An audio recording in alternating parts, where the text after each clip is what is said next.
Hello, everyone, and welcome. Welcome to Rob's Rules. I'm Rob. I'm here, and you're there. And today's going to be a little different for you guys. Just letting you know, my buddy, Let's Talk Star Wars is here, but he won't be here per se. He's going to be here on my phone, so you're going to be able to hear him. I'm going to ask him some questions. If you guys got any questions, you let me know. So we're going to start. How you doing, man? How's everything? How you been? I'm doing well. Thank you for asking. Much happier now that I've moved out of the city. It's good to hear from. I just want to say hi to Trapper Mike, Rudy. What's going on? Mr. Pete Channel is here. How you doing? Oh, wow, Mr. Pete, I haven't seen you in a while. Good to see you. And Donald Dolan, what's up? I just want to say hi to people. See how you guys are doing. And Maria, hi. How are you? Good to see you too. So Mike, he's a part of and Rosie, how are you? Mike is part of a channel called Let's Talk Star Wars. I have put his channel link in the description. And like always, I ask you guys to please go check it out and hit that subscribe button. Check out Mike. So Mike, hey, Jedi Purge, how are you?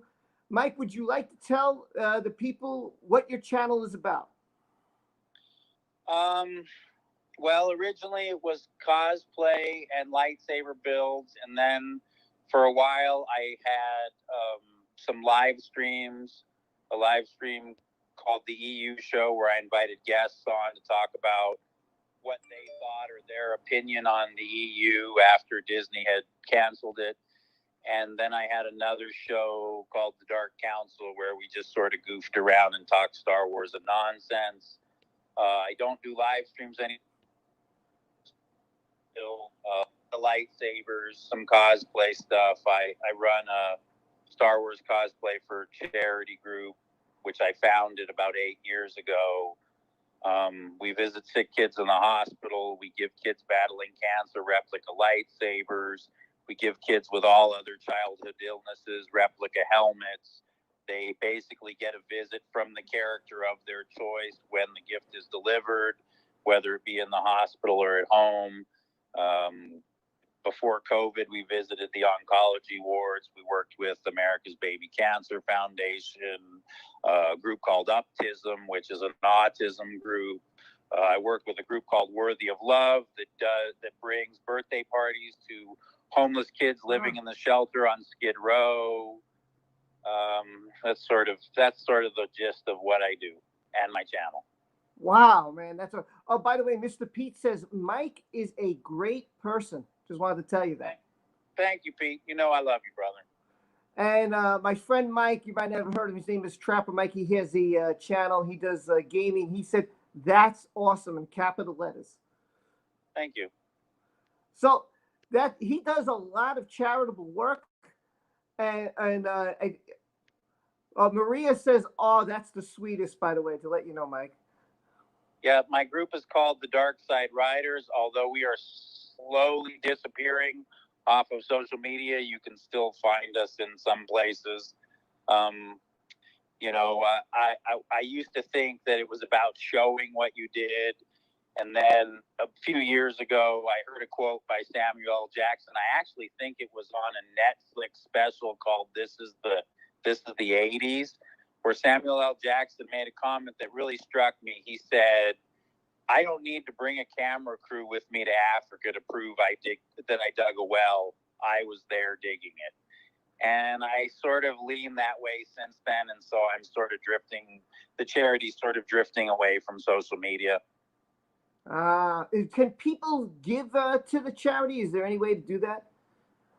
The only thing that you can do is you can donate helmets or broken lightsabers or lightsaber parts to the charity to help build Sabres for a Cure, or for a helmet to be built for a child for Buckets for Bravery.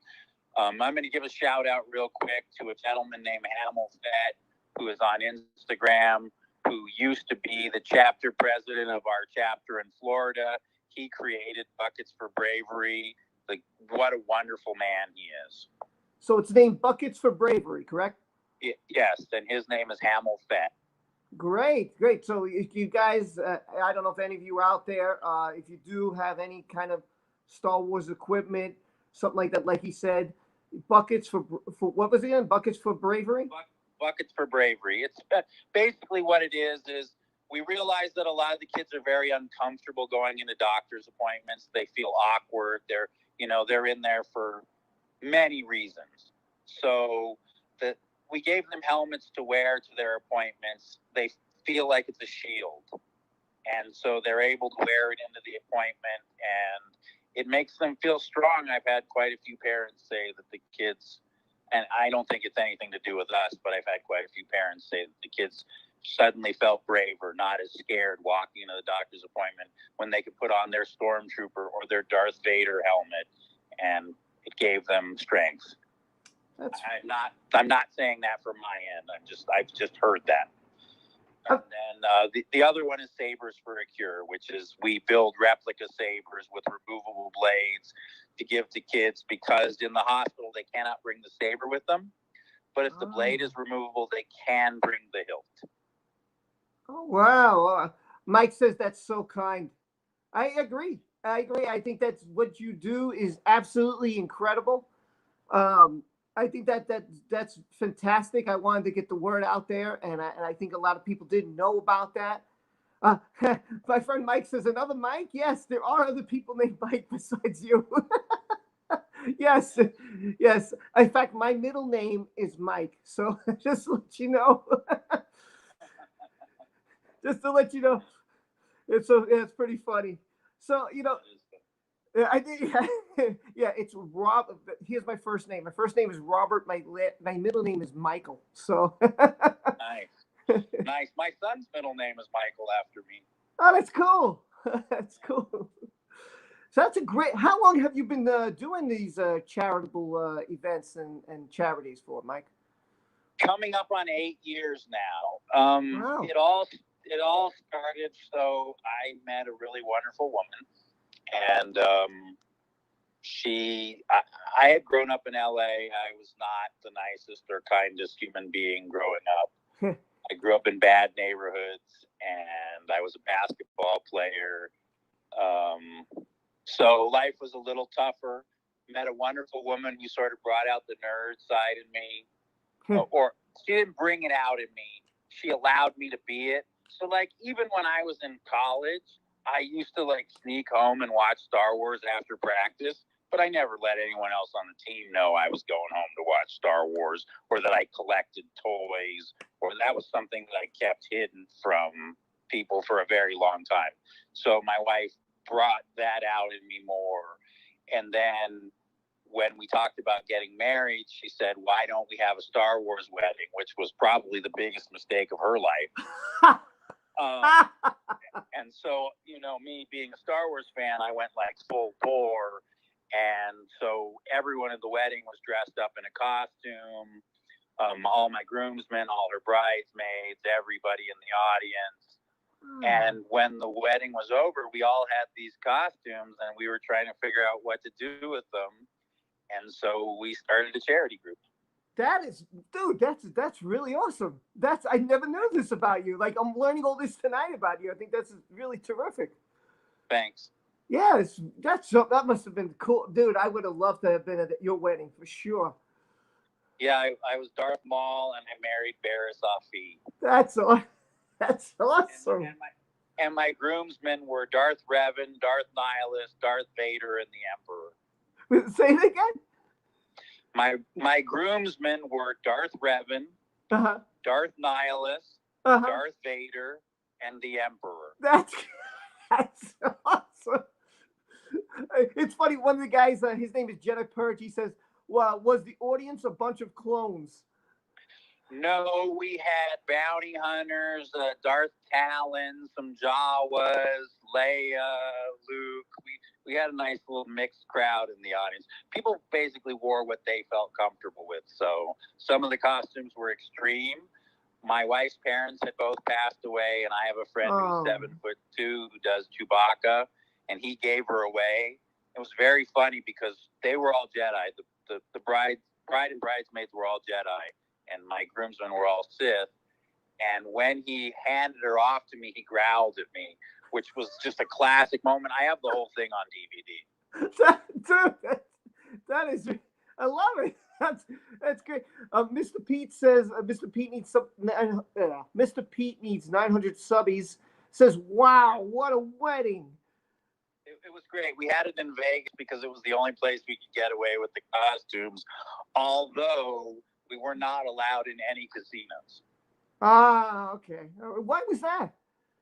Because of the facial recognition software of the cameras. Even in the hotel we were in, when we wanted to leave, we had to call security. They had to come up to our room and escort us through the lobby.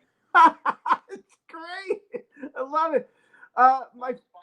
It was funny because when they found out what the wedding was, we found out the security guards were fighting over who was going to escort us in and out because they wanted photos.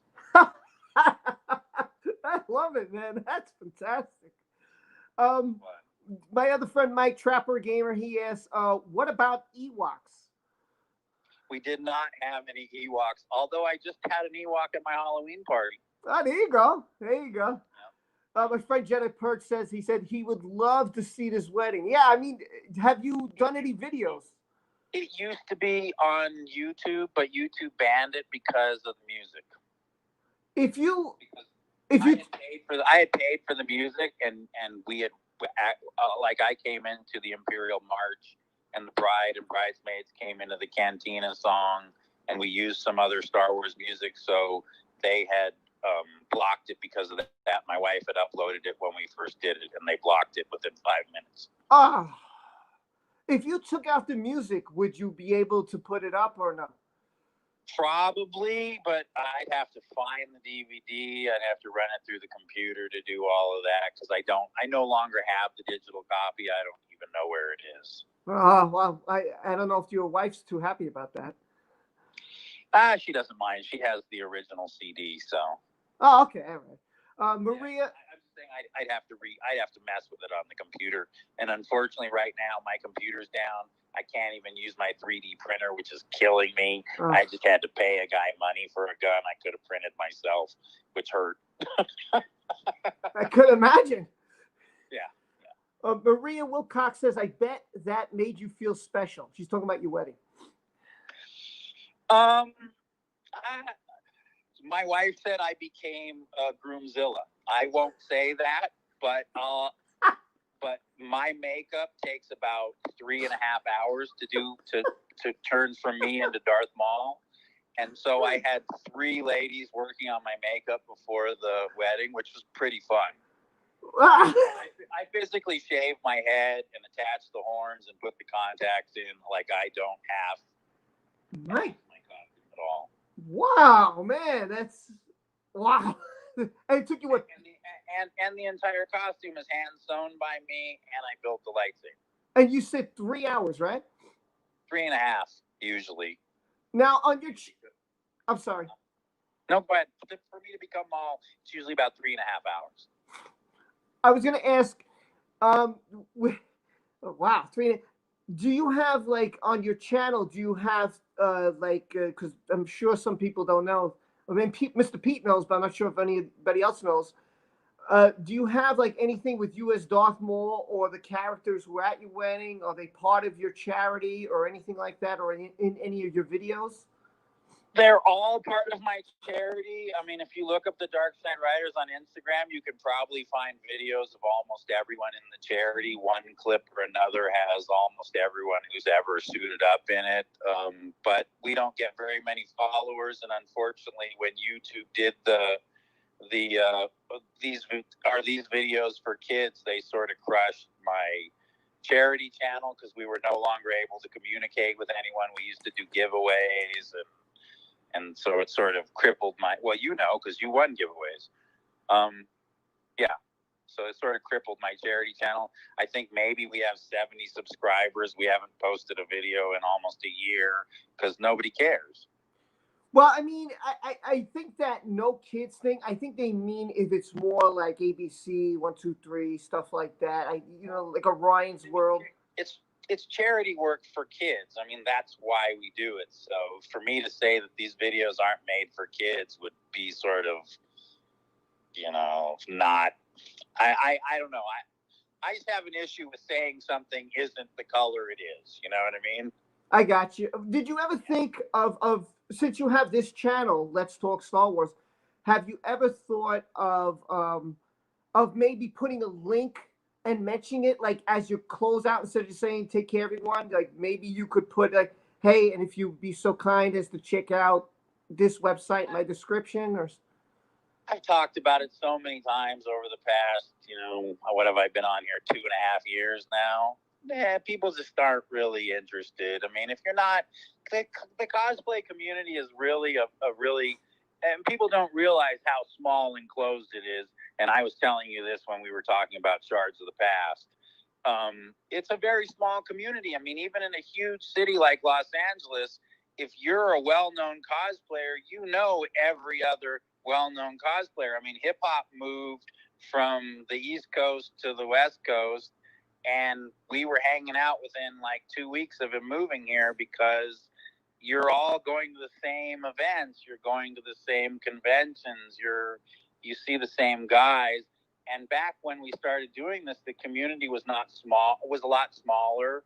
There weren't magazines, you didn't become famous from being a cosplayer. So we were just, just basically a group of friends. So you know everybody. So that community is real small, and it's hard to bring people into it who aren't that interested in it. Let me ask you this: were you at Star Wars Celebration, the last one that happened? The one before the one that got canceled? Yeah, in Chicago. No, no, I didn't go to Chicago. I was weary about traveling to Chicago. Okay. I don't love cold weather. Last Star Wars Celebration that I was at was the last one in Anaheim, and I was there every day. My entire group was there one day. There were like 20 of us one day. Will you be going to the next one if it happens in 2022 out in California? I will be.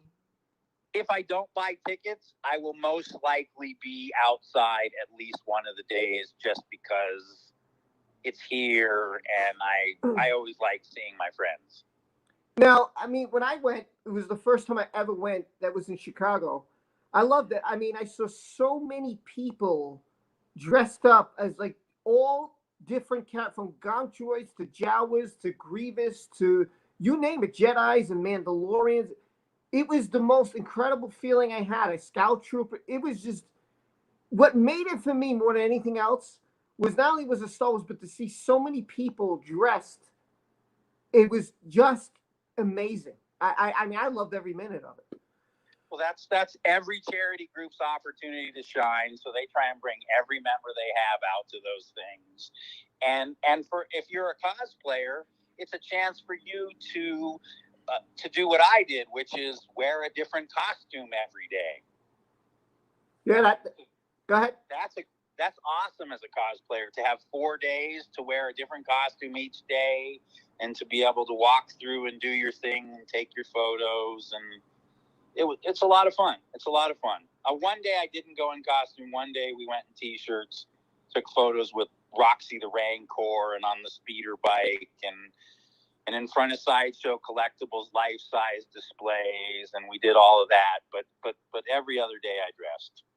Just wanted to tell you, I could have dressed every day. I just wanted to tell you that the two of the guys said that it sucks that what happened to your other channel, the Dark Side Riders, that really sucks. And then one of the guys said he said pretty cool, that you were able to dress up and about Celebration. He thought it was really cool. Just let you know. It is. It's a lot of fun. I mean, if you're a cosplayer or if you're a first-time cosplayer, Star Wars Celebration is the place to dress up. I agree. You have every level of cosplayers, so you don't feel overdone by anybody. If you go to a smaller convention, sometimes you feel like you stand out if you don't feel your costume is great because there's a lot of nervousness the first couple of times you do it. But then you fall in like nothing, and you're good. On my personal page, I have a community page where I post photos, and there are a lot of charity photos on there. Me as Darth Maul playing laser tag for Make-A-Wish. me as Darth Maul lightsaber fighting with kids at America's Baby Cancer Foundation. The last kid that we gave a saber to is on there. Stuff like that. We just did Troopers for Troopers at the VA because there's so many veterans living in tents outside the VA right now. So we try and do everything we can because we live in a world that's so fractured and so few people care anymore that if you can't bring attention to something, people just gloss over it. I agree, man. I totally agree. And I think what you do, and there are some people here I've seen, like I'm going to give shouts out, like a Drunk 3PO. I don't know if you ever heard of him. He goes to Haiti and he's taking pictures. He's helped kids. He's trying to build a house there for them. And, he's done some miraculous things there for them. I thought that was pretty amazing. You're another one who does it. There's a few others. I can't think. It blinds me right now. Drawing a blank. But there are people out there who really do care, and they do give to some charities, and you guys are just absolutely above and beyond. And you're one of those people. Thank you. So hold on. So a couple people from my Johnny Depp crew has stopped by. Diamond Knight says, sorry, I'm late. Don't worry about it. She's left the phone to charge while I was waiting. Oh, don't worry about it. Please. I'm just glad you stopped by and said hi. Henrika says, I'm not going to stay long as I'm not a big Star Wars fan, but I love the originals growing up, but never got into the new ones. You're not the only one. You're not the only one, right? Isn't that true?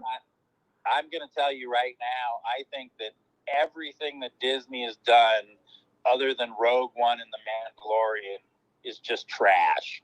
Just trash. That's the only way I can put it. I own everything Star Wars except those 3 movies and Solo. So, Henrico, you're not the only one. Just to let you know, I feel the same way. Me and Mike are not a big fan of sequel trilogy. And if you are, that's fine. I don't hate you. Everybody's entitled to their opinion, and you're fine. I've had people on here who like it, and I don't have a problem with that. And if they do, then that's fine. I don't. Oh, sorry. Go ahead. No, sorry. Another Mike is calling because by accident I called him instead of you, and he's like, "What happened?" He's calling me, and I'm like, don't call me now." So I was just gonna say that I have been a fan most of my life. I saw the original Star Wars at the Man Chinese in Hollywood when I was a young child. Wow. I saw The Empire Strikes Back in Glendale at the Man Glendale. And that was the moment for me. I remember the moment to this day that I was hooked, and I knew I was going to be a Star Wars fan for the rest of my life. Right. Oh, look at this, Steve. My buddy Steve says, Steve Cass says, I can't trust Star Wars as long as KK is in charge. Yeah, but she's really not. I mean, I hate to tell you, but if you can't tell that Favreau is calling Lucas regularly, you might want to read some EU, because they just brought back Tython. And for people who are not EU fans, Tython is where everything started. Tython is where the original Jedi Order came from, where they taught balance in the Force. And if you drifted to one side or the other, you were outcast to the light moon or the dark moon until you regained balance. And the Force was about balance. And there were no Sith, there were no Jedi until the Great Schism. Wow. Yeah, that's a lot I don't know, man. Oh, I just want to thank Diamond Knight. Gave me a super sticker for $3.99. Unfortunately, with StreamYards, I can't see the dang sticker, and I'm on my phone, so I'm on both phones. I can't see the sticker, but again, thank you, and hopefully when I could see it later on tonight, because I just can't see the sticker. I'm sorry. There's more people who have things to say. My other friend Mike, who doesn't believe that your name is Mike, I don't know, he's like, what? There's more Mikes? Anyway. He says The Mandalorian did it for the trilogies. I'm not quite sure what that means. Did it for the trilogies. I'm not. You might want to type something else. Let me know what you mean by that. What do you mean The Mandalorian did it for the... Oh, maybe he means, you know what? Maybe if I'm interpreting this, maybe he means that since the trilogies, he didn't like the trilogies, that The Mandalorian is making up for it. Maybe. But all I'll say is that if you guys don't know, Favreau's got a call into George pretty regularly about the show. I know him and George are talking quite a bit, And I know Disney didn't want George involved. So who do you think's running things now if Favreau and George are working together? Mr. Pete says KK's Obi-Woke show is coming. Okay, I mean, if you guys want to talk about that, I was going to go in Shards, but we're going to go with what the chat wants to do. So, what do you think of the Obi-Wan Kenobi show coming up? What are your expectations? I don't really have any because I don't know who's going to be in charge of it. If you were talking about KK's Obi-Woke show, I didn't even connect that to Obi-Wan. I thought you were talking about that. What is it? What is it called? What, the Rebels show that's supposed to come out? The Rangers? That new one that they're coming out with in the galaxy where everyone's opinion matters and everyone counts. Oh yeah, there's a new cartoon coming out that she was behind.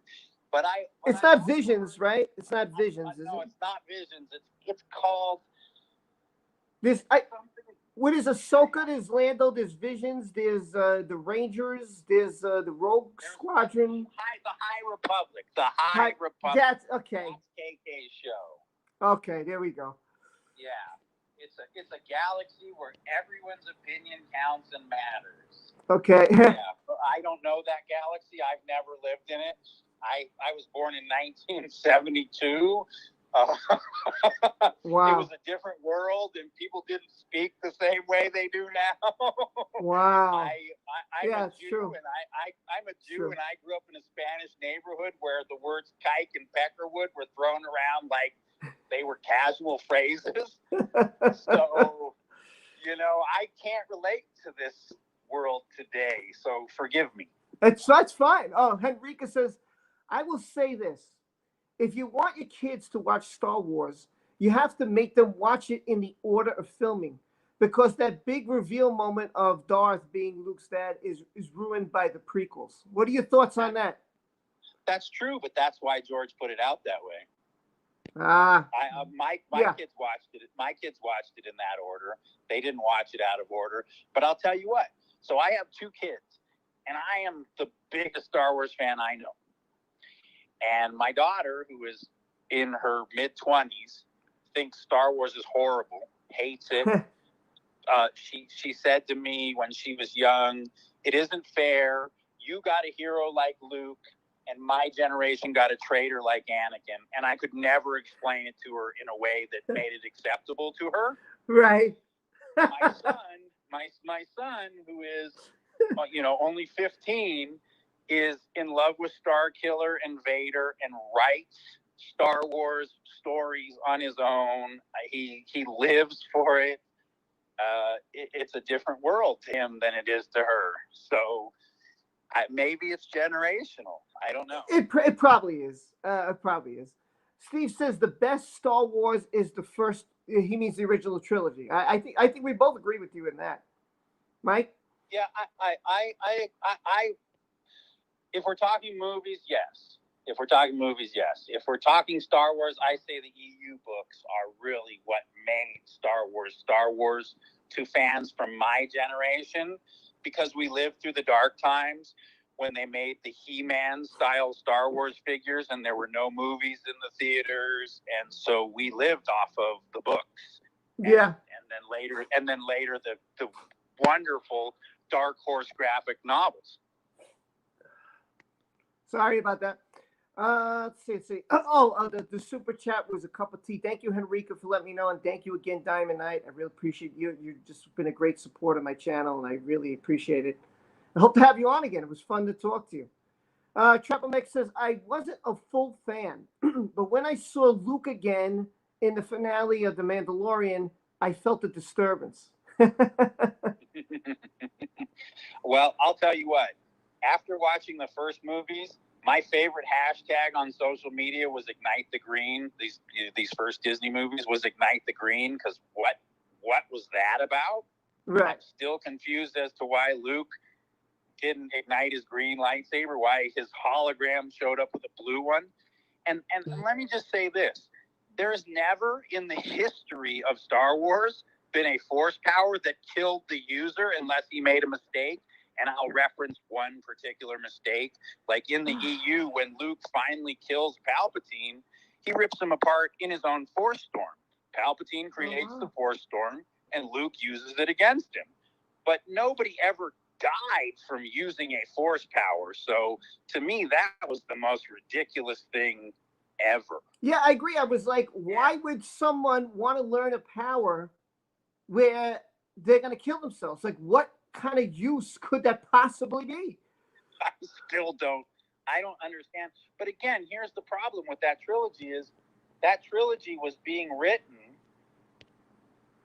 as it was being filmed. True. And it was being done by two different guys who completely agreed. I'm going to bet dimes to dollars right now, and I can't prove this, but I'm going to bet dimes to dollars right now just based on a few things I saw in the first movie that Snoke was supposed to be Plagueis until Rian Johnson got his hands on him. You know, that's very possible. And I think a lot of us thought that. And this is why I'll say that. One, Rey is carrying Darth Plagueis' staff. Darth Plagueis carried a staff which he fixed his lightsaber to. Rey is carrying that staff. And then I just saw it in a clip because I couldn't even make it through the last movie. I mean, I couldn't take it. But I saw in a clip when she ignites her lightsaber, geez, that looks an awful lot like Darth Plagueis' lightsaber, except it's in Leia's yellow. Mr. Pete says, was it the Acolyte? What Acolyte? The new show.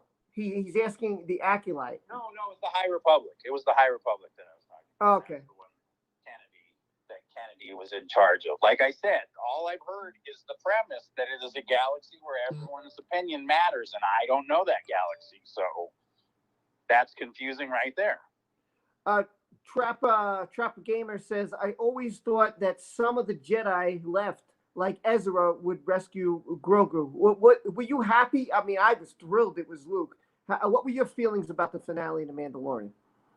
I thought it was going to be Luke. My wife and I were arguing. My wife said it was down to 3 for her. She said it was either going to be Luke, it was going to be Mace, because let's be honest, Mace got his hands cut off and thrown out a window. Both Obi-Wan and Anakin fell millions of miles and had no damage done to them. So really, what do you think happened to Mace? And then the last one was she wanted it to be Quinlan Vos. For those of you who don't know, Quinlan Vos was sort of a rogue Jedi who did his own thing. He had dreadlocks, and he is an interesting character. So those were the 3 she thought. I personally thought it was going to be Luke or Ezra myself, because, but the reason I thought Ezra is because it was Disney, and I thought Disney would reconnect one of their characters. I was very happy that it was Luke. As soon as I saw the X-Wing pull into the bay, I knew it was Luke. Yeah, the X-Wing was... I paused it and I ran out of the room screaming. So I guess we'll talk a little bit about The Mandalorian since it's on everybody's mind. Yeah, I have to say that when the X-Wing came, like, they threw little tidbits at you. It was great. First, it was the X-Wing. Then you couldn't see R2 because first thing everybody's going to look for is R2-D2. Then it's all black and white. Even the silhouette, you could just tell it was Luke. That cloak. I mean, you could just tell. I think the giveaway was when you see the green and the black hand. If you don't know what that, but you know what, people was so, and I'm going to say this, people were so like, it's Disney, and are they going to crush my dreams here? And the guy takes a hood off, and it's somebody we've never seen before, you know. But I mean, I knew that they weren't going to do that because so here's a little cheat that I have. Okay, my wife spent 15 years as a union rep for SAG. For those of you who don't know, SAG is the Screen Actors Guild. So she was a rep for actors and she handled movies. She still has a ton of friends that work there. And we had heard through the grapevine that Disney had paid a lot of money for Luke's likeness. Oh, wow. I'm so happy it was Luke. I'll be honest with you. I did, because this is the Luke I wanted to see, even though some people, you can't please everybody because they're still arguing on the internet, and that's how it's always going to be. But hashtag ignite the green. Yeah, I thought it was great, man. Trap Gamer says, when I saw an X-Wing flew by, I thought a soldier was going to distract a platoon of dark troopers. No, I mean, no. I mean, knew right away. That X-Wing was too familiar. It was just too familiar. It didn't look like any other X-Wing. Watch it again and look. You can clearly tell it's an old X-Wing. You played the games with the Force Unleashed, correct? Yeah, I played the Force Unleashed and Knights of the Old Republic, of course. What do you think of Starkiller? Had they, like, what happens if they would have threw Starkiller out of the blue on this? What do you think would have been the end result here? You never know. You may see him in something. I mean, so everyone is so caught up in the fact that Bane created this rule of two. Bane created the rule of two. The rule of two was to protect the Sith. No, it wasn't. No, it wasn't. Just so you know, Bane killed every other Sith and then created the rule of two. He got them all to go to a planet. He fired a weapon that killed them all, and then he was the only one left. Then he created the rule of two. And for those of you who think that Palpatine followed the rule of two, also not true. Palpatine had a ton of assassins. He had a ton of Sith working under him. He had the Emperor's hand, who goes on to become Mara Jade, who is Luke's wife in the EU. The Emperor did not believe in the rule of two. The Emperor believed in the rule of the Emperor. I'll tell you the truth, Mike. It's sad that they didn't go. That George was like, okay, whatever, you guys can write books. I don't care, whatever. I wish that, because he could have done so much. I mean, this thing could have been enormous. I mean, he could get going on forever here. I wish they would have done the EU. I'll be honest. I would like to see it visually, which would probably get me more into reading it, because it sounds fantastic from somebody like you who knows it. I've heard other people talk about it. It just sounds absolutely incredible. Read the Dark Horse graphic novels. They're beautifully drawn. Dark Horse has some great artists. You can still get them at old bookstores, and they're cheap now, and they're great. Just read, like, Darth Krayt and the One Sith Army. That story alone is insane. Or the Brotherhood of Darkness, which is the other Sith army from the EU. I mean, there were periods where one Sith ruled them all. Yes, I heard that, yeah. And yes, they fought and killed each other. And yeah, all of that was true. But when have the Sith not done that? It's amazing, man. It's amazing how George created this world and everybody's just come to be a part of it. And it was just incredible. And the EU gave us things. Here's the one thing that the EU gave us that Disney's taken away.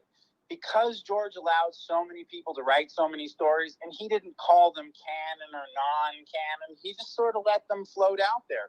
There are stories where Han Solo dies. There are all kinds of crazy stories in the EU.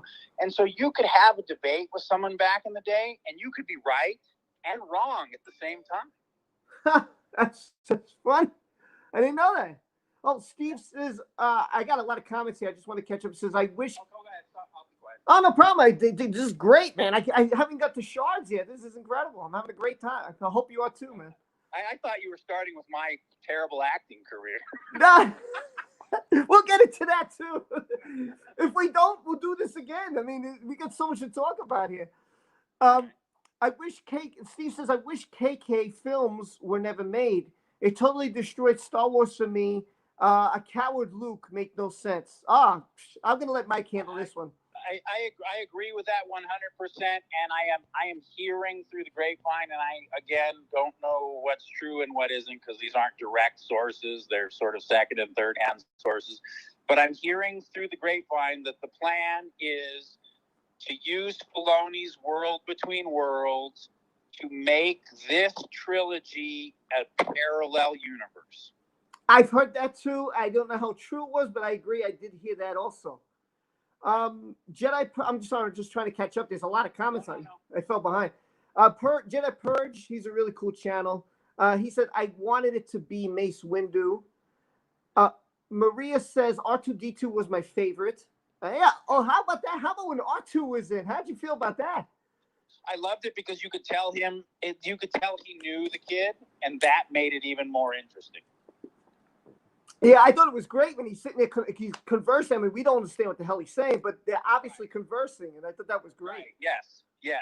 And they knew each other. Clearly, they knew each other, which made it even more interesting. Because who was R2 with when he met him? It wasn't Luke.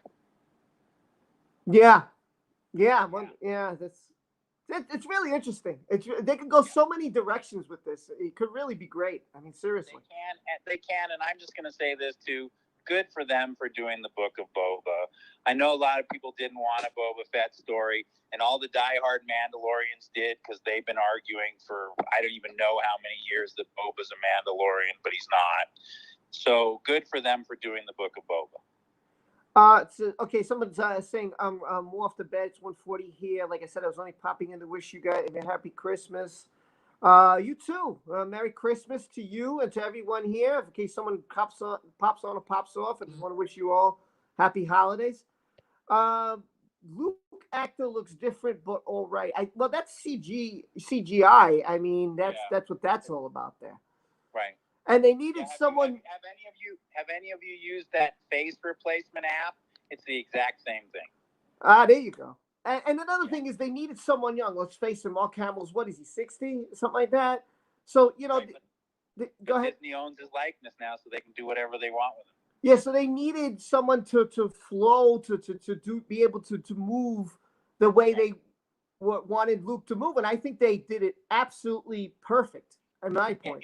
It was so elegant, and he moved so much like Luke. To me, I know this is like the nerd in me coming out, but at that moment, I just had a flashback to the Yuuzhan Vong Wars, where there's a line in the story where Luke's on the battlefield, and the Yuuzhan Vong, for those of you who don't know, are immune to the Force. You cannot use the Force against them, which is why the Jedi and Sith had to unite to beat them.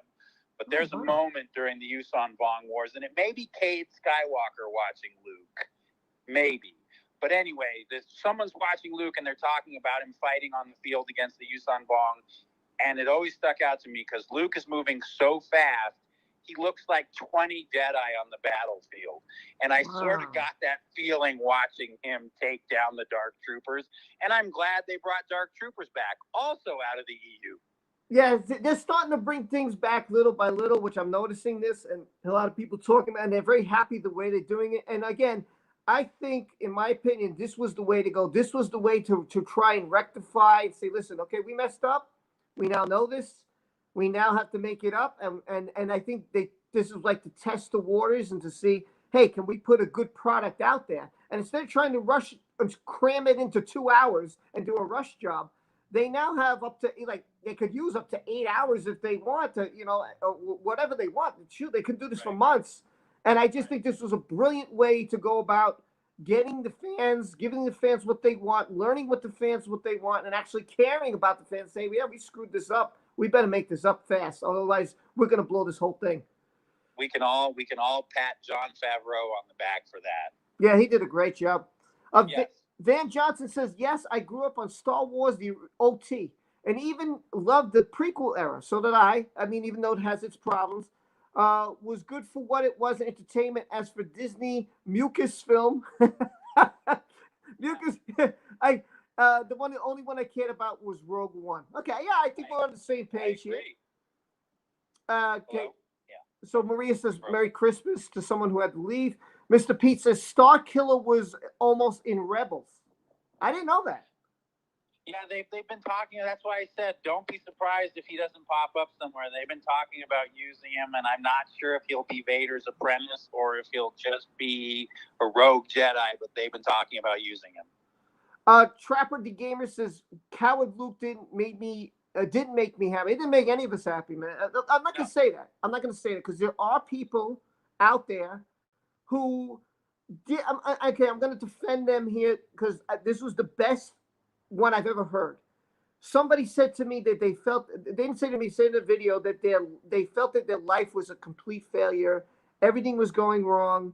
And when they went to see the movie, they got that even though they failed, they can make up for it. They could change their life. And now the guy he's got a good job. He wound up marrying the woman he loved. They got a kid on the way. So I was very happy in that sense. If that's the message he got from it, then hey, bless you, man. You know what the message I got from it was? Everything Luke did was a waste of time, and a girl could do it better. That's the only message I got from that trilogy. And I'm not opposed to women.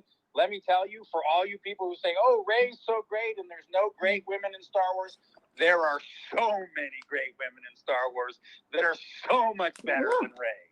Listen, how about just what about Talon? Wasn't Talon gonna come out? Wasn't she supposed to be the Darth Maul's apprentice? I mean, I'm sure she would have been wicked awesome had we got George's.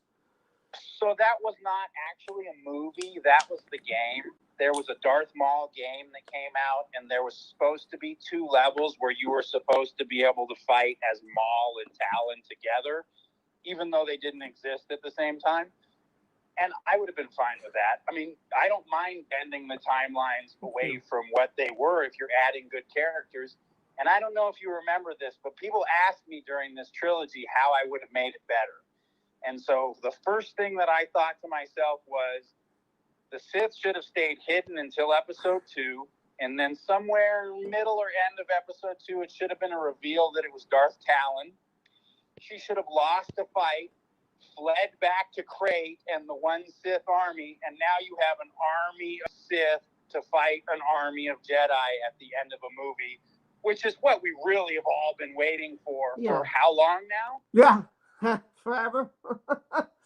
That's why that would have been the way to go. That's why I was hoping they do the EU, because I remember there was the one point where there was all these Sith and taking on all these Jedi, and I thought that would have been so epic to show how the Sith wound up destroying themselves because of greed and power and control. And I was like, oh man, I would have loved to have seen all this stuff and how Grievous, like everybody gives General Grievous a bad name, like, oh, he's so evil, but they don't know the backstory. They don't know his story, and I'm like, but do you understand that this guy was defending his home world and the Jedi turned on his people and made his people starve? And people are like, oh, no, he was bad in the movie. I'm like, man, open your brains. Educate yourself a little bit here. Right. Yeah, he was caught up in what had happened to his world. You're exactly right. And he could not get over it. And it made him turn so bad that he was willing to replace every limb on his body with a robotic limb, just to be able to match wits with the Jedi. Because on his own, he would have been dead in 5 seconds. Yeah. Jedi Purge asked, do you think that Kylo killed Grogu? He made a video about this on his channel. Did Kylo kill Grogu? What do you think, Mike? How would Kylo have killed Grogu? I don't think. I don't know. I'm asking. When have they been together? Yeah, I don't know either. And I mean, they could do that, but I don't think that Kylo. No, I don't think. I think he was so obsessed with Rey, and his obsession with Rey. Let me just say this about Disney too. Disney, I know you thought it was interesting that in the original Star Wars the brother and sister kissed, but did you really have to take the Solo twins, turn them into Kylo and Rey, and then make them love each other? Because that's really what this story was. This is the story of the Solo twins. You got Jaina Solo, Hand of the Jedi, one of the greatest Jedi of all time, a wonderful pilot, just an incredible Jedi, and her brother, Jason, who falls to the dark side, and she has to kill her own brother. Yeah, that's what this was. It was like a sliced up version of that EU story. Yeah, the Rey Kylo thing. There's things they really messed up. Like the kids, it would have been. That's what I thought we were gonna get. I thought like when Solo came out, I saw Solo.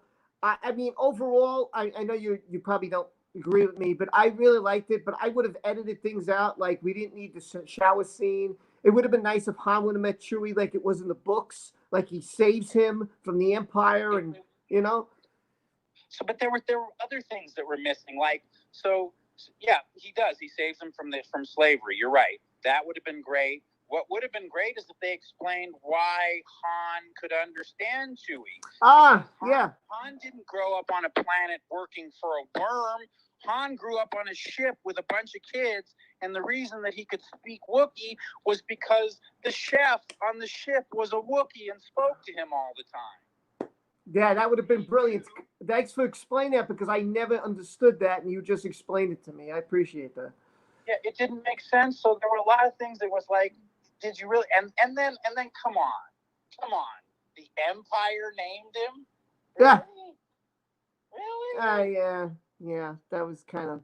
That was tacky. So to me, Solo was like, it was like going to a Saturday Western, not a Star Wars movie. I understand. I see. I love Beckett. I love the character of Beckett. I love that group.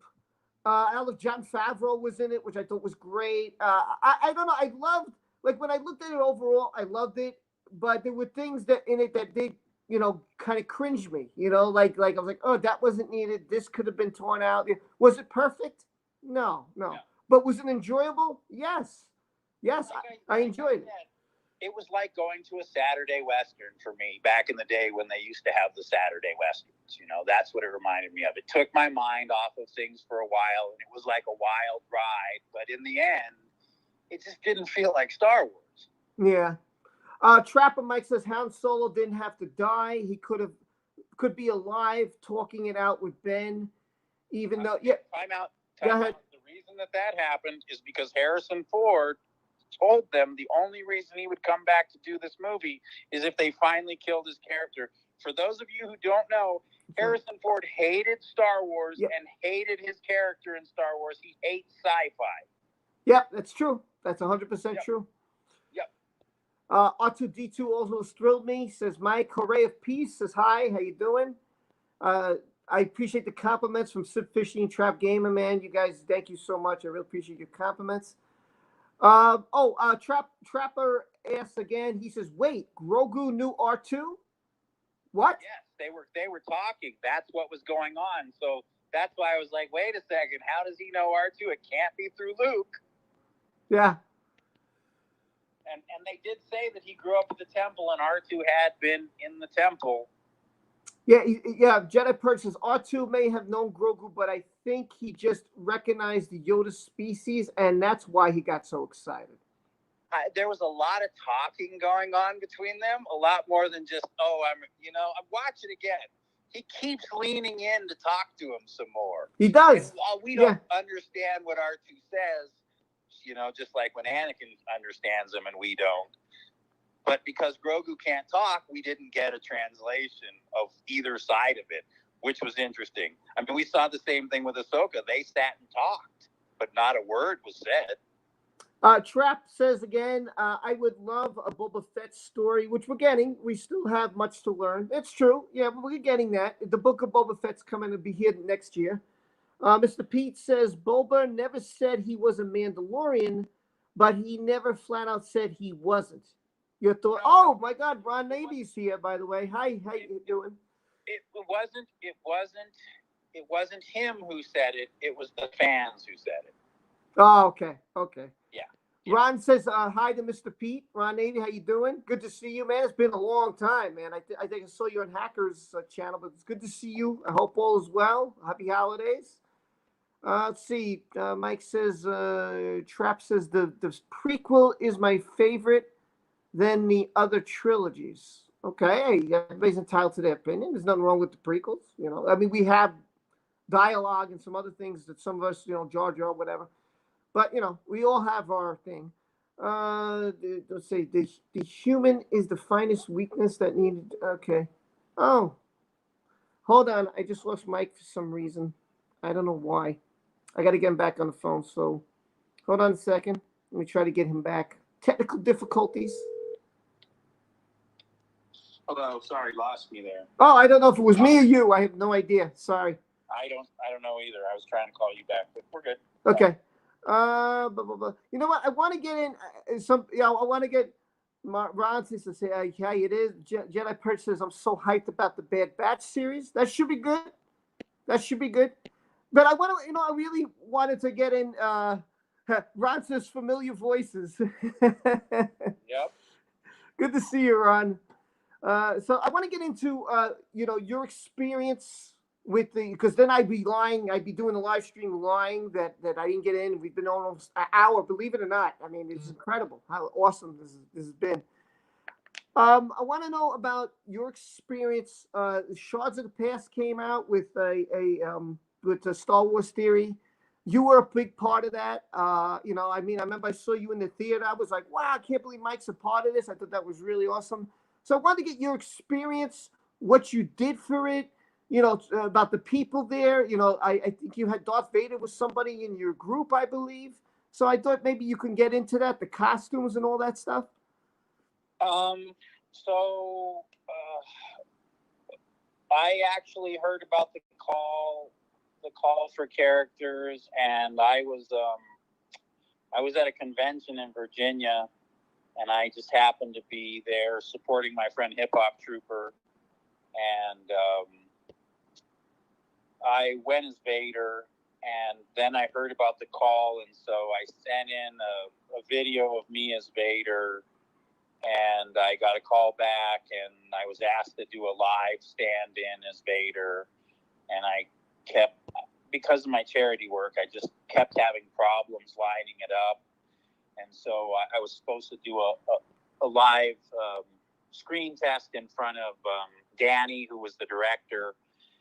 And I ended up having to bail out on it. What ended up happening was it was down to like 3 of us. And the gentleman that won is a friend of mine. His name is Dupree Jones. He has dressed up for my charity group before. And I like to believe the reason not that he's a better Vader than me, or I'm a better Vader than him, or anyone is really a better Vader than anyone other than the original Vader. Rest in peace. Yeah. So I was in the final 3. I couldn't make the live audition, and so I called Danny and I said, I'm gonna have to bow out of this.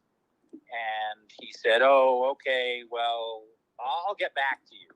So I found out Dupree won. I called him up. I congratulated him. And then Danny and I were talking, and Danny started asking me, did I have other costumes? They were looking for other characters. And so I ended up suiting up. I like to refer to myself as the Easter egg in the movie because it says that I'm a clone trooper. But my clone costume is not actually done. So I was actually a TK in a lot of scenes in that movie. But a lot of background stuff. I played a bunch of dead bodies or guys marching across a balcony or guys taking orders from an officer. Like there's a scene where Vader's standing in the mausoleum on Naboo. Yeah. And if you pause it right at that moment and look over his shoulder, you can see an Imperial officer who's pointing his finger at a trooper. If you zoom in on that scene, you'll realize that trooper is a stormtrooper. Oh, see, now you're going to have me look again. Yeah, so I did that. And then I was just there helping. I actually donated my money back to the movie because I didn't really care to get paid for it. I thought that what he was doing was great, and I just wanted to help out. Oh wow, I didn't know that. Danny and I became very good friends, and now Danny is part of my charity group. He actually dresses up as Anakin Skywalker for us. But yeah, Shards of the Past. It was an interesting experience. I had been on other sets before. This was really well done for a fan film. It didn't feel like a fan film set. It didn't feel like a big budget set, but it didn't feel like a fan film set. They did a really nice job with the sets and the costumes. And again, like I said in the beginning, if you're a cosplayer in California and you're a well-known cosplayer in California, you know everyone else. So it was like I walk in and I know half the guys there. Wow. Already. Oh, that's awesome. So it was like hanging out with friends. And then if you've ever been in a movie, for those of you that have, there's just a lot of time standing around the waiting room in your armor. So there was a lot of that. But the second day where we filmed at the mausoleum, I was in a lot more scenes. Were you shooting the guns like in the beginning of the picture? So when they come into the room and he freezes the guns and fires it back at them, and then you start to see shadows of troopers coming in the hallway. Yeah, that's me. Okay. I'm the shadow of the trooper. Are you also laying down the ground shot? Is that you too? I'm also laying down on the ground shot. Yeah, I'm all over that scene. Yeah, it was interesting having people lay me down in armor on padding and then pick me up and turn me over and lay me back down in armor. It was an interesting experience. Yeah, that armor is very stiff, right? I mean, it's not as. Yeah. Would you want to explain to everybody just how how difficult it is to be in that suit of armor trying to do things? Sure. There's an old joke that's said by cosplayers. And the joke is, if you ever want to topple the Empire, drop a stormtrooper glove. None of us can pick it up.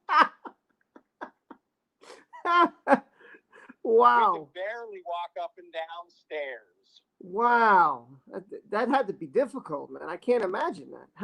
After about 6 or 7 hours into the armor, it starts to cut in on you, and you start bleeding, and you got to ice yourself, and then you got to deal with the welts for the next couple of days. But it was worth it for the experience. And I've been in that armor I've done Maul at a charity event for 9 hours until the contacts in my eyes were just burning and I couldn't see anymore. So, wow, you were bleeding? You said you were bleeding? Oh yeah, you get what's called armor cuts or armor welts. Get them in the crotch or in the back of your knees. Oh, you're making me shiver just thinking about. Oh my God! As you're moving, the pieces of armor are sliding past each other and biting skin. Oh man! Wow. That's why I said going up and down stairs is not fun for a trooper at all. Oh my God.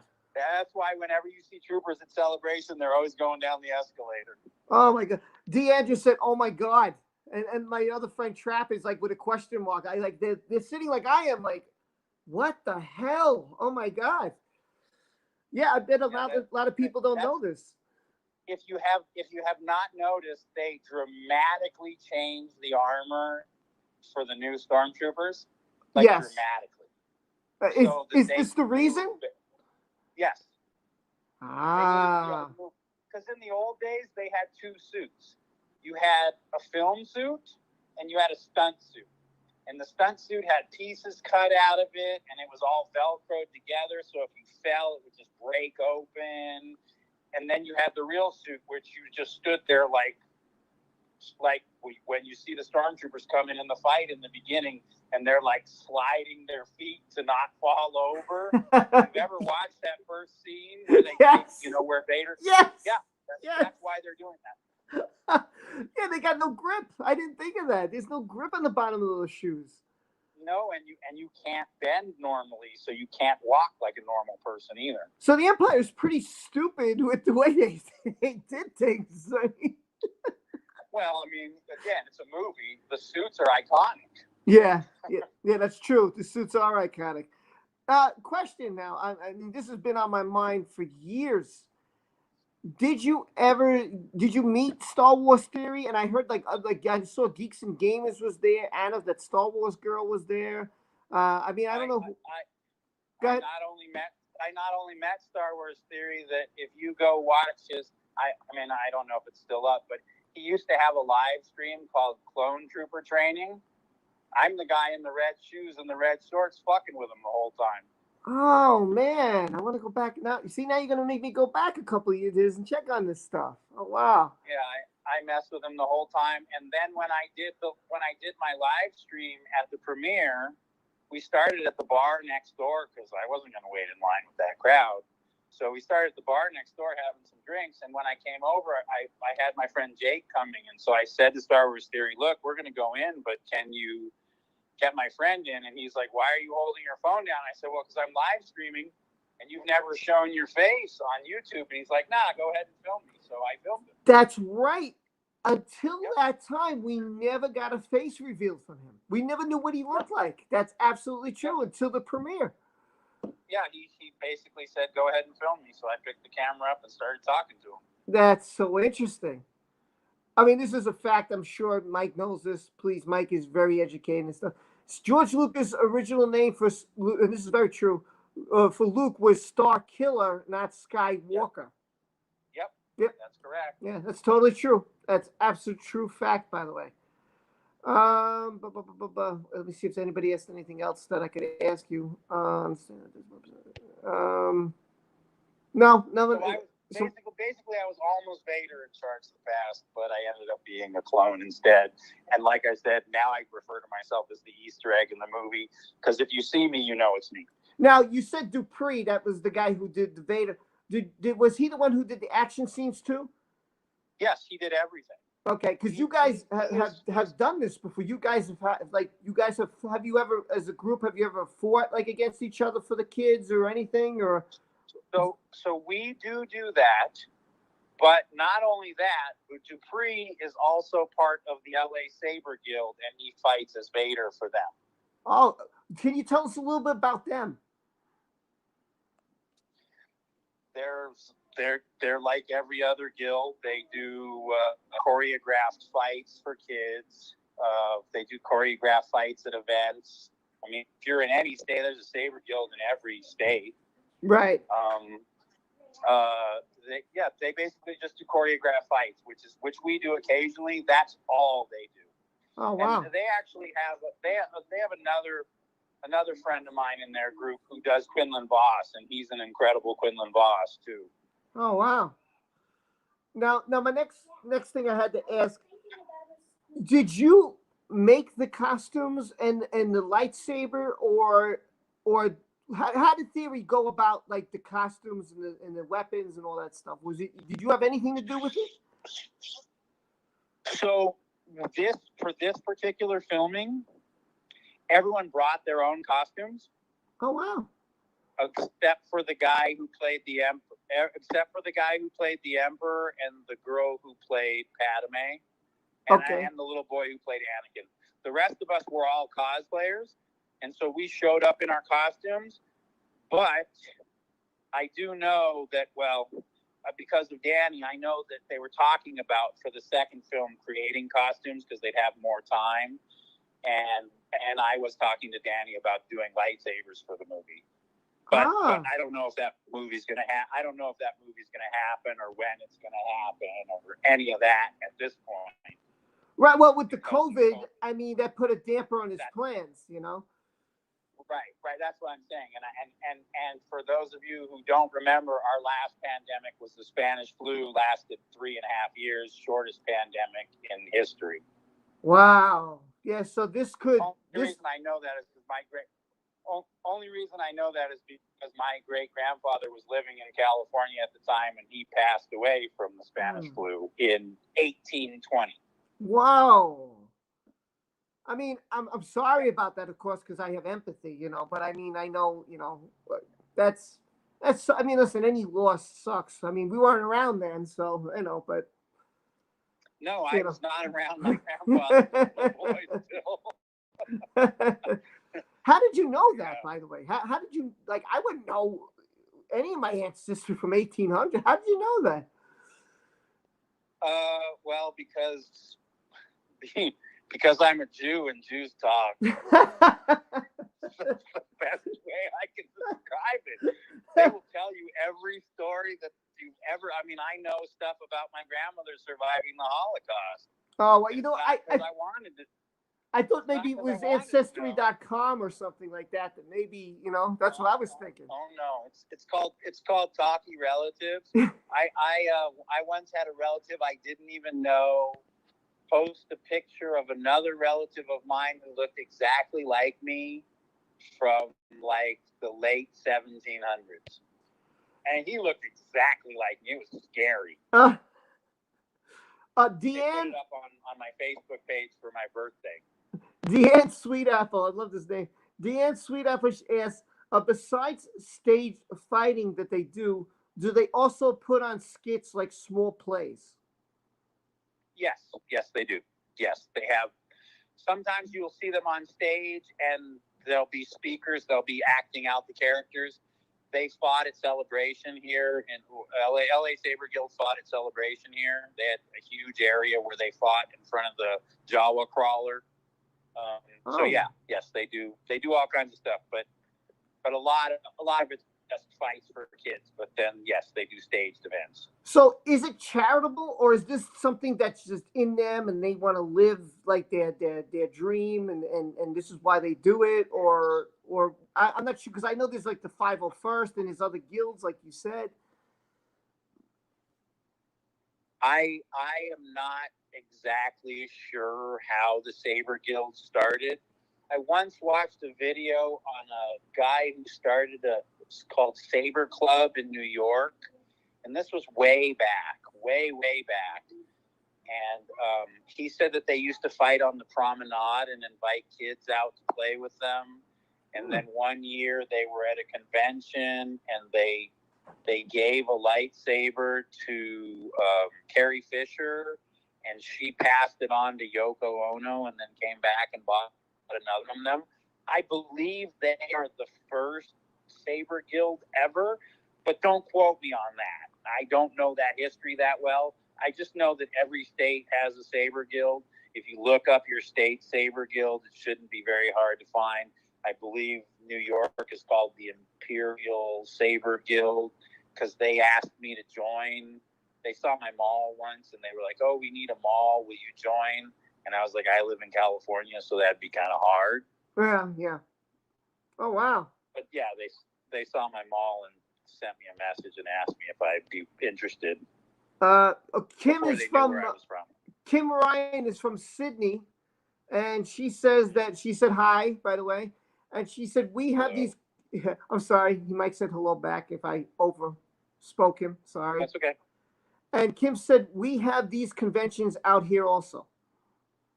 Of course, yeah. As a matter of fact, you are on the verge of having a TDSR chapter in Australia. And could you tell for those of you that don't know, TDSR is the abbreviation for my charity. We're called the Dark Side Riders, and we have a chapter in England, and we are trying to expand into Australia right now. That's awesome, Mike. I thought you guys said that you were kind of fading out, but this sounds like you're growing. We're fading off of social media, not fading out of existence either. Remember I said the whole quote about Samuel? You don't need a camera crew to prove you dug the well because you were there to do it. Do you think that maybe if you had a website, and even if it was YouTube, if you had a website, a Facebook page, a Twitter, something like that, if you grew, we have all of that. All of that exists. We're on Facebook, Twitter, TikTok, Instagram. Oh, wow. We're still on all of those forums. We don't interact like we used to. Is there a reason for that? Yeah, social media is toxic and terrible, and people don't care about good, especially not during COVID. That's. I would think that around this time, especially with the kids, what you guys do, I would think. It's been really hard to do. It's been really hard to do anything. We're restricted to, like, when we do the events at the Union Rescue Mission now, which for those of you who don't know is on Skid Row in Los Angeles. We have to do them via Zoom party. Wow. Yeah, that makes sense. It makes it must be hard. Yeah, I can imagine that. But yeah. It's right. So, and for the kids in the hospital, we used to visit the oncology ward once a month. We're unable to do that now, so we send videos because that's the best we can do. Right. Do you? I mean, it's really crippled what we're able to do. Do you? I think in the beginning, but again, my memory kind of gets foggy with everything I'm trying to think here and ask you and all this stuff. You guys, like, around this time, do you guys? You said you give like equipment to these kids and stuff like that? Well, so we do all kinds of things, but what we do is we have a program where if you have a child that that is going through something, you can email us, and that's the darksideriders@gmail.com. Again, the darksideriders@gmail.com. You can email us and say, "Hey, I know this kid, and this kid is going through this." And what we do is we do a quick background check because people try and pull scams, I'm sorry to say, but we do a quick background check. And if we have a chapter in that state, then we will find out if we can send the character that the kid wants. If we can send the character that the kid wants, then we start building a helmet or a lightsaber for that kid. Oh, that's beautiful, man. I love that. I think that's so awesome, man. Hey, seriously, you should be proud of yourself, man. I can only take credit for Sabres for a Cure. I did this because, I mean, part of the reason that I focused on cancer is cancer has decimated my family. It killed my grandmother. It killed my grandfather. It just recently killed my oldest uncle. My youngest uncle had it taken out of his leg. And unfortunately, I'm fighting it now myself. So what? It has decimated my family. Say what? No. Say what? Say what? Say what? Say what? Say what? Oh my God, dude! I didn't know. Danny dropped that bomb on his live stream. I'm telling you, everyone missed it. I did Danny's live stream, and he dropped that bomb, and everyone was asleep. Oh my, Mike! Yeah, I've recently stepped down as the California chapter president because I am unable to do everything that I was able to do before. I've moved up in the mountains, so I have more peace and serenity in my life. Yeah, but I'm still doing charity work. Don't get it twisted. No, I'm not. But I feel like plain English. I'm gonna curse. I don't care. I feel like shit, man. I didn't know that you were. Oh my God, man. I'm. Wow, I feel horrible, man. I'm so sorry. Don't worry about it. What? I just say this to people all the time. Anytime anyone says anything to me, if I go tomorrow, I've had a wonderful life. I left 2 beautiful kids on this planet behind me, and I've had a wonderful life. Is it curable? We'll see. Oh, God, I'm sorry, man. I maybe you don't want to talk about it, so maybe I should just shut up. I'm sorry, but let's move on. Yes, let's do it. Deanne said that is great that you visited the children in the hospitals.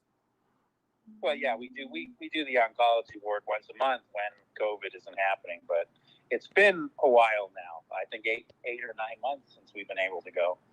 She also said that's very generous and something the kids would love.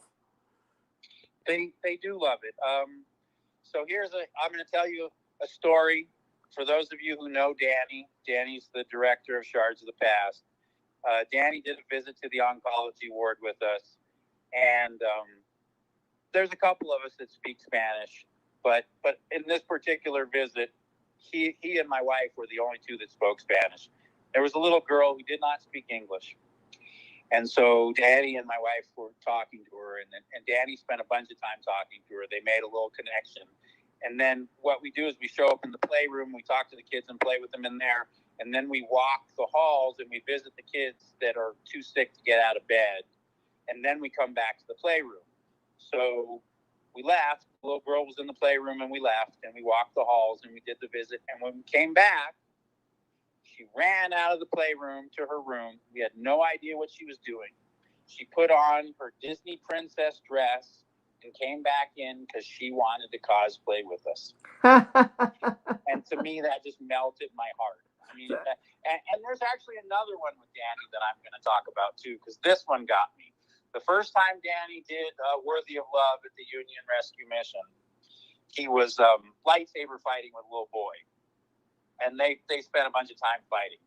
And at the end of the party, the little boy ran up to him, and he gave Danny it was a little tiny metal spaceship. And he said to Danny, I want to give this to you because I want to make sure you get home back to space. I cried, man. Luckily, I had that Vader helmet on. Dude, that's... Wow. I mean, these are kids that have like nothing, and they're worried about us. So come on, man. By the way, Deanne says, "Oh my God, my prayers are with you." By the way, I just want to let you know she said that. Thanks. Thanks. I'll just say that. Thanks. I thought that was really nice. Van writes, he asked about Ahsoka. Ahsoka, did she say she was a student on the Temple of Coruscant? I hope I spelled that right. I think you did. Did Ahsoka say who was a student at the Temple? I don't know who was a student. Yeah, I need to get clarification on that one. Hold on. If you're talking about Guru or what's his name? Grogu. Yes, Grogu. Sorry, thank you. I still can't get over that name. It's so weird. We're talking I still call him the child. I'm still waiting for my child to arrive from Sideshow Collectibles. I ordered that life-size child, and I'm waiting for it. But she said that he did live in the temple on Coruscant, and he was trained by many Jedi. That's exactly what she said. Yeah, that's it. That's what he meant, Grogu. Maria said she's sending prayers your way, Mike, and to your family.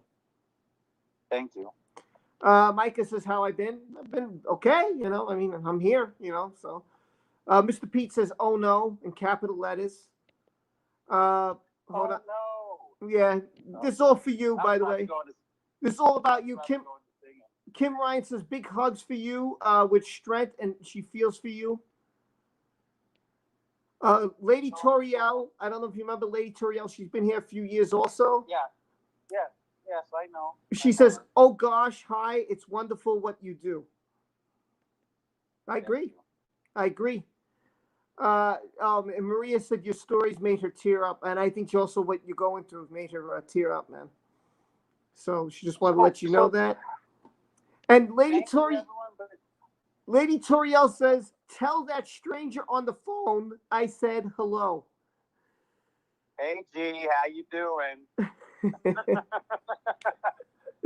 And this was really nice of her. She knows what I mean. She gave me a super chat. She didn't have to do it, but thank you so much, Lady Toriel. If you haven't checked out her channel or Trapper or Let's Talk Star Wars, check these people out, please. I urge you, give them some support, give them some love. Again, I'm here with Let's Talk Star Wars today. I put his link in the description, so I hope you check it out and click it and hit that subscribe button. Never hurts. Please be supportive. I always ask everybody to do that. Micah says, keep strong, Mike, and a lot of love to your family. Thank you. Yeah, there's a lot of love for you going on here, my friend. A lot of love. That's why. So part of the reason I don't like to talk about that is because I'm a firm believer that if you feel a certain way about someone, you should keep those feelings. And when people find out that you're not well, they tend to change how they feel about you. And I'm a firm believer in if you hated me before, hate me now. That's just the way I am. So, yeah, I mean, I appreciate everyone's comments. It's very kind of you and very sweet. It's not what I'm looking for. Just treat me like me, and we're good. Well, trust me. Listen, I don't have people who are part of this who come here and hate, and there's a lot of love here. No, you know what I'm saying. I didn't mean anybody in general. I'm just saying in general. Right. If you hated me then, hate me now. I totally got you. No, but here you're not going to find that. There's a lot of love here. Like I said, we have a Johnny Depp community, I have a Star Wars community, I have a gaming community. A lot of us all back each other up. A lot of people, believe it or not, this December have gone through hell. I've been reading about it, from surgeries to losing people to just them in general. It's been rough. It's been a rough year on a lot of people too. So they could all relate to what you're going through. I appreciate it. I appreciate it. The one thing that's killing me right now is right now I should be standing on a mountain in Turkey, looking down at the oldest megalithic site on the planet, and I'm not because of COVID. Yeah, but that's what's killing me. Have faith, my friend. I was supposed to go to Göbekli Tepe and the Great Pyramid in Egypt as soon as I finished filming my Star Wars fan film, and none of those things happened because of COVID. Hey, listen, have faith and don't give up, my friend. Keep the fight. Keep going and look at your dreams. You still have dreams and aspirations. So don't remember that. Plus, you got your wife too. You got a lot there, my friend. You got a lot there. Yeah, I'm good. I'm not worried about anything. Believe me. Again, more love coming your way. This is from Donald. Donald's a great guy, by the way. Donald Dolan. I can never praise this guy enough. He's wishing you all the best, Mike. I'm hoping you all the very best in beating this. Let's see what else. Mr. Pete says, hate makes you stronger. It gives you focus. Yes. Release your anger. I mean, for those of you who don't know me from before, I'm famous for being called a true Sith on my live streams. I'm not a super great person. I'm very aggressive. I identify with the Sith. I've never cosplayed a good guy in my life, but I cosplay 9 bad guys. I got to say this, Mike. You've done, you know, that's why I wanted to have you on so much. I mean, because first of all, I think you're very creative. You know, and for those who don't know, Mike makes his own lightsaber hilts. He has videos on that. He buys them. He has them. He creates his own costumes. It's like he's an auto mechanic. Like if you have a car and put it together, Mike knows how to do this with Star Wars costumes and lightsabers and all this stuff. And you know, it's incredible to me.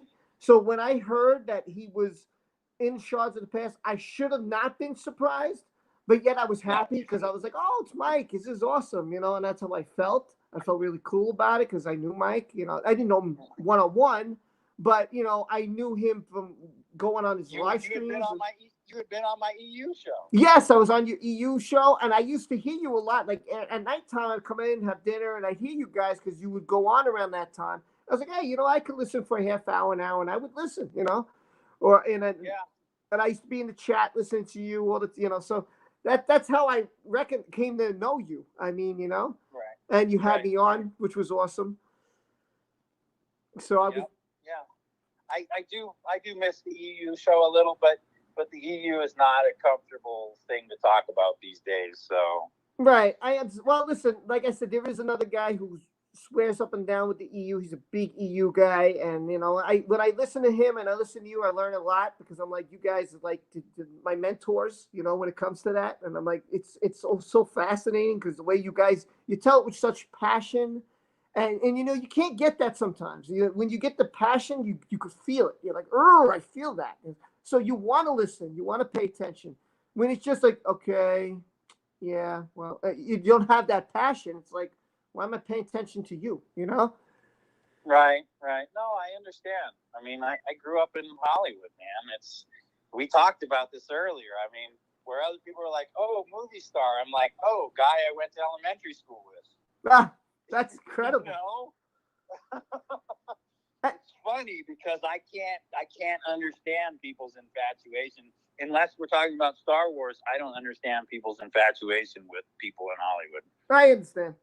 Well, I mean, for me, like I said, the other thing I do, which is the Johnny Depp community. It's listen, I like the guy. I think he's talented, but what got me into it was what he's gone through and how unfairly he was treated, and I can relate because I'm also a victim like he is. So that's what got me driven into that. I just didn't know the community was absolutely incredible. I mean, full of love, full of, I can't even describe, like, it's been just an incredible journey this year. And unintentionally, I didn't think that would happen, but it did. And I love doing these kind of things because they've been so loving, caring amongst themselves. When things happen, you know, they've been domestic violence victims themselves. It's incredible. It's like you're human. You're absolutely human, and I just felt all this stuff, and I was like, man, I love this freaking community so much that I want to keep doing this, and that's what drove me into that, you know. Right. So it's funny. It came from a guy who I felt was unjustly treated, and I heard all these recordings and evidence and all. And I said, man, this isn't just a Hollywood thing. This is violence. This is someone who's done dirty. This is someone who's losing millions in his life, and he's being, you know, going. They're putting him out there in the media like he's some horrible human. And I was like, this is not true. And that's why I got into so many reasons. And the community, I hate to be the guy who throws the wet blanket on it, but we can all blame OJ for all of that. I mean, I hate to say it, but when that situation happened to me, as the police was putting handcuffs on me and putting me in the car, and I was like, I didn't touch her. She doesn't have a mark on her. No witnesses. What's going on? He said, you can thank OJ for your 48 hours in jail. Wow. That's exactly what he said to me. Wow. Yeah, that's horrible, man. I didn't know that. Straight from the lips of an LAPD officer's mouth to my ears, and then 48 hours in jail. Yeah, it's true. And then someone said this. Deanne said this the best. She said, about Johnny Depp. It's about the survivors. It's not just about the fandom. Even though there are fans there are fans who love him and then they stick by him and that's it. But a lot of it has a lot of domestic violence victims, a lot of domestic violence survivors. And a lot of it also has to do with the empathy. So that's, I mean, Right. So we feel it's not just a Hollywood icon. It's not like, oh, it's more than that. So, I mean, maybe you could understand in that sense. Yeah, no, I understand. I was just commenting, like I said, because of where I grew up and how I grew up. So, like in ninth grade, I transferred from a public school to a private school, and I'm going to name people that nobody knows because I'm older than most of the people on here, and you're going to go, who's that? But so I transferred into a school where I went to school with Barrett Oliver, who read the book in The Never-Ending Story. I went to school with Mino Palouse, who was one of Ricky Schroeder's best friends in Silver Spoons. Oh. I went to school with the entire Jacoby family, with Mino's little sister, who was Soleil Moonfry, who was Punky Brewster. I mean, it's Hollywood. Wow, man, you're blowing my mind. Punky Brewster, Silver Spoons. Oh, Ricky Short, you're blowing my mind, man. Right, some people won't know who they are, but you're blowing my mind. Right. But I'm just saying, and that's how it was. And the funny thing is, my uncle is a grip. I hope he doesn't get mad that I tell this story. He probably will never hear about it. But my uncle is a grip, and he was on Charmed for like 7 seasons. And one of my good friends in high school is a gentleman named Paris Sedonis, and most people won't know who this is, but he was the keyboard player for a band called Christian Death.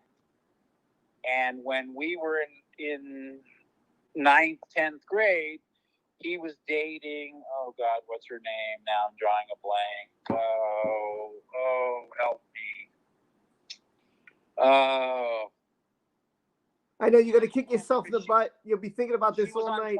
She was on Charles in Charge. Oh. Charmed. Was she also in, oh no, Happy Days. Not Happy Days. Not that one. Charmed. No. Okay, Charmed. Was it Alyssa Milano?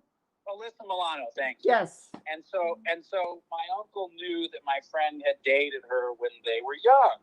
And so my uncle said to her, hey, you probably don't know me, but you probably know my nephew. He was friends with Paris. You dated him. And she was like, I don't know what you're talking about. Because then she was too good for us. Which was very funny. But wait, let me finish the story, which was very funny.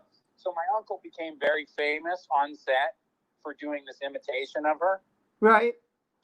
And one day she heard about it and asked him to do it. He didn't want to do it. She forced him. And so he would do this whole thing where he would like take his shirt, he would tie it up, and he would drop his hands to the side. Hi, everyone. Hi, everyone. Hi, everyone. And it was like this perfect imitation of her walking on the set. And she was so offended by it that she never spoke to him again. After she asked him to do it. My God. My battery's getting low here, so I'm going to try to get these comments in. And to think, someone said, the Canadian police, did you hear about this? This was early in the year, I think, slammed a poor... Stormtrooper? Yes, the woman, who, Halloween, you remember that? Yeah. They slammed her down, and she was in the car, and she couldn't bend down, and they're screaming and laying on the ground. She's in a costume, like, I can't bend down, Right. Yeah, I know. You were talking about that earlier, about how stiff the costume was, Yes, I saw that, and I was blown away by the way they acted. It was the most ridiculous thing I've ever seen. But, we have to be careful, like when we do our sand troopers, because we carry heavy machine guns from World War I and II. Oh, wow. Be careful when we're out on the streets. Yeah, because like my sand trooper, I have a DLT-19. If you guys don't know what that is, it's an MG-30, which is a heavy machine gun used by the Germans in the war. Hold on, I'm just gonna. Oh my God. Hold on, I'm just gonna charge my phone because I don't want to lose the stream and lose you. I mean, if I lose the stream, I lose the stream, but I just don't want to lose you. So give me 1 second, so I don't lose out here. Okay, thanks. I'm just gonna charge the phone. You want to say hi real quick? Yeah. Okay, hold on. I gotta hold two phones. So it's gonna be a little difficult. Okay, hold on. Maya's there. She's gonna say hi to everybody. You want to say hi? Yeah. Say hi to Mike. Hi, Mike. Hi. Hi. I never met you before. No, I live in California. Wow, but that's a faraway place. Yes, it is. Other side of the map. Sorry, I'm trying to get my phone without a tripod here because I have to. I had to adjust. Let's see if anybody wrote anything to you. I want to say hi to Deanne, Maya. Yeah. She wants to do a little roll call. We call this the roll call. Come over here. Say hi. Hi, Deanne. Oh, you got Grandma on the phone. Go talk to Grandma. Get out of here. She's got Grandma on the phone. I'm streaming, and I'm like, what's going on? So, Mike, we got a little bit longer because then I got to get going. I'm sure you do have to too. Everybody say hi to you, Maya, by the way. She says thanks, everyone. So, I just had a couple more questions about Shards of the past, if you don't mind, if that's okay. Sure. Okay. So you said everybody came in costume. You knew a lot of these people. Besides the guy who played Vader Dupree, was there anybody else in a costume who you knew, like who was with your group or anything like that? Not with my group, but there were other guys that were with other groups that I have seen before or trooped with before. I mean, like I said, when you do this, you just sort of run in the same circles as a lot of people. The officer who was giving me orders, I was at Celebration with him.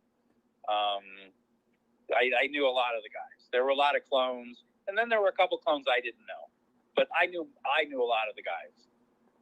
So and then you become friends with the guys because you're talking about costumes and you're sitting around and you're goofing, and there's a lot of time in between your shots. Now, I'm going to ask this about you making, because we only got like 10 minutes, so I'll jump around a little bit. You make costumes and lightsabers, correct? I do. I make and convert lightsabers, and I make costumes. I build armor. I learned to sew as a young kid, and I'm not bad at it. Mm-hmm. So, like, for example, if you go onto my page and you go to my community page, I think the last picture I posted is actually a photo of myself and Dupree is Vader, and I'm Maul. That Maul is completely hand sewn by me, from top to bottom. Wow, that's incredible. I just got to know what got you into doing this. What made you want to build lightsabers and costumes? Like, how did you get into this? I wanted to for a long time. Before it was very funny because before I met my wife, I was visiting my mother. I don't know why I was visiting my mother, but I was visiting my mother, and I was at my mother's house, and I was sitting there looking on the computer, and I remember thinking, before I die, I gotta dress up as Darth Maul like once in my life, and I started looking at Darth Maul costumes, and they were so expensive, and I was like, I could do this pretty easily on my own. Oh. So I started designing the costume, and then after I got married, I got a chance to build it. Why Darth Maul? Why is he your favorite? So there's a scene in the Phantom Menace where that barrier comes down between them, and the Jedi go calm and start meditating. And Maul is like a caged animal. He's pacing and he's poking at it with his lightsaber, and I thought to myself, that's me. Wow, really? That's you? Yeah, that's me. It wasn't the double blade lightsaber that got you. People want it now. Gotta have it now. I am a Sith, man. I mean, I've always sort of been that way. The first character I ever dressed up as was Darth Vader, and I was in must have been 6th or 7th grade. Wow. Now, made my own lightsaber out of one of those old plastic red flashlights, which I wrapped in black tape and made a little cheap tube on. And oh yeah. How did you learn how to make these things? Like, was it a video, or was it what was it that you? There's no class that you can learn this from. Like, how did you learn this talent? Because I think it's amazing. So I spent a lot of my life in construction, I'm very comfortable around power tools and tools in general. I did electrical wiring on houses. I did a lot of stuff. So bringing that down into a smaller form just made sense to me. The first thing I did, the very, very first time I wanted to do it, I bought a lightsaber and I took it apart. It was a little toy lightsaber. I took it apart and I was trying to figure out how all the sensors worked and how they went together. And I knew from the old movies that they had built, like, for example, Ben's, old Ben Kenobi Saber was just basically sync parts, Interesting. And so I went to Home Depot and I started picking out parts and I built the lightsaber and then I put the electronics from the toy lightsaber in it and it worked. And how old were you? No, I had to be in my mid-20s at that point or something.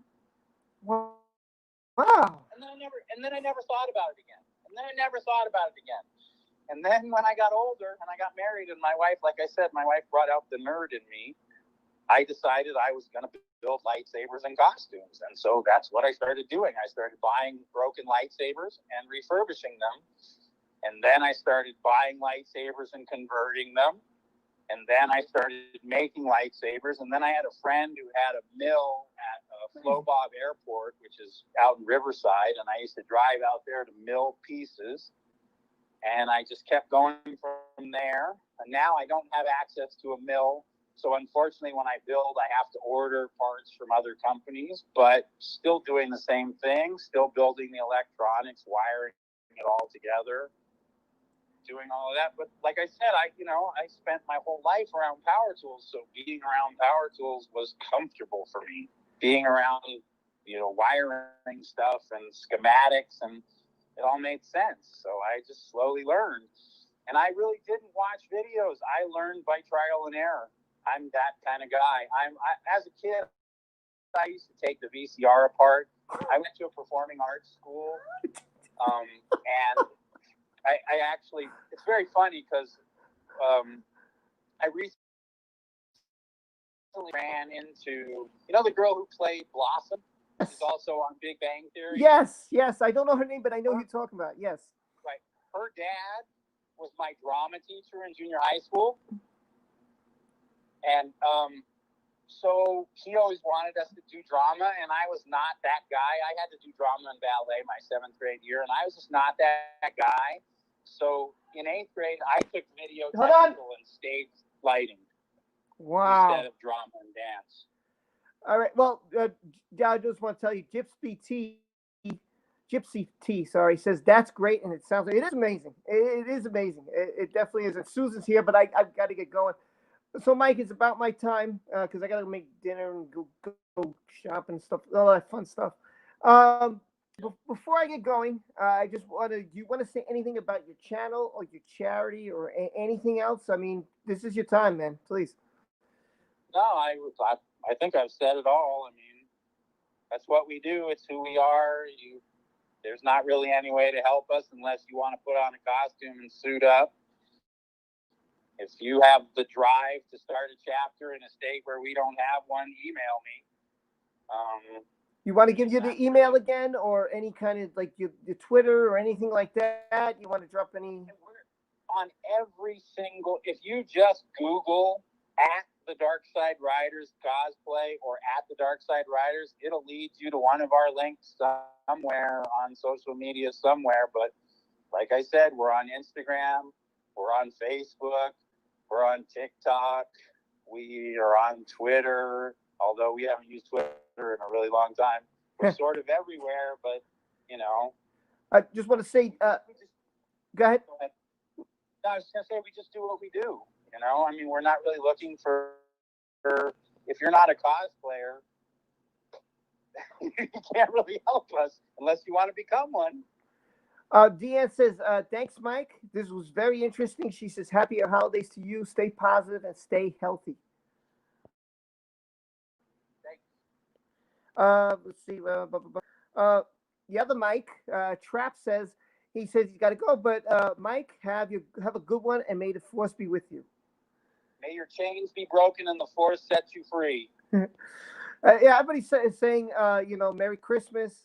They hope you're well. They hope, and listen, Mike, I just want to say, I really thank you for your time. And I had a great time. This went so fast.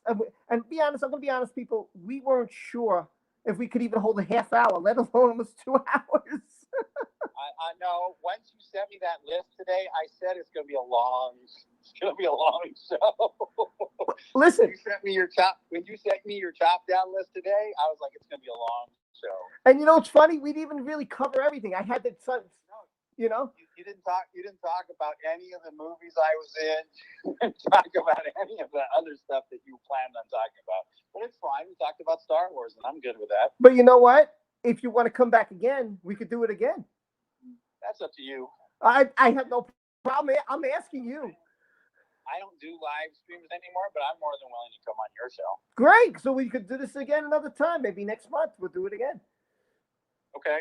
Yeah, new year, new you. Hey, I'd love to do it again. It'd be great. All right. Okay, great. So everybody, if you haven't checked out Let's Talk Star Wars, I put the link, should be in the description. Go ahead, Mike.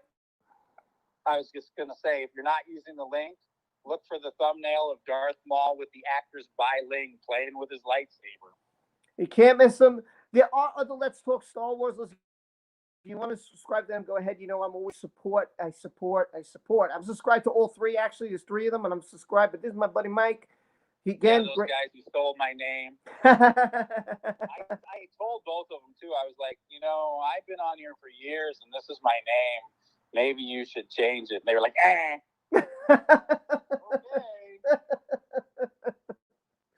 Mike, man, it's been a real pleasure having you on, man. I really appreciate it. And everybody who came to the chat and gave super chats, I really appreciate you guys. And I'm glad you all had a great time. Wait, hold on. Gypsy T said something else. Said, Mike, don't know you, but sending positive healing energy your way. That I appreciate. So, yeah, Mike, it's been great, man. I appreciate your time. Thank you so much for being here. I definitely want to do this again. I wish you and your wife and your family happy holidays, Merry Christmas, a Happy New Year to 2021. I wish you the best of health. And I definitely, positively want to do this again with you. Okay, sure. Great. So, sounds good? Yeah, sounds good. Everybody, we're going to get going. Thank you so much for being here, and I'll see you all next time. Be safe, be well. Merry Christmas to you and yours. So I'm streaming tomorrow for those of you who want to see my Johnny Depp stream. I'll be on with 2 other guests. Until then, be safe, be well. Love you all. Take care. Bye.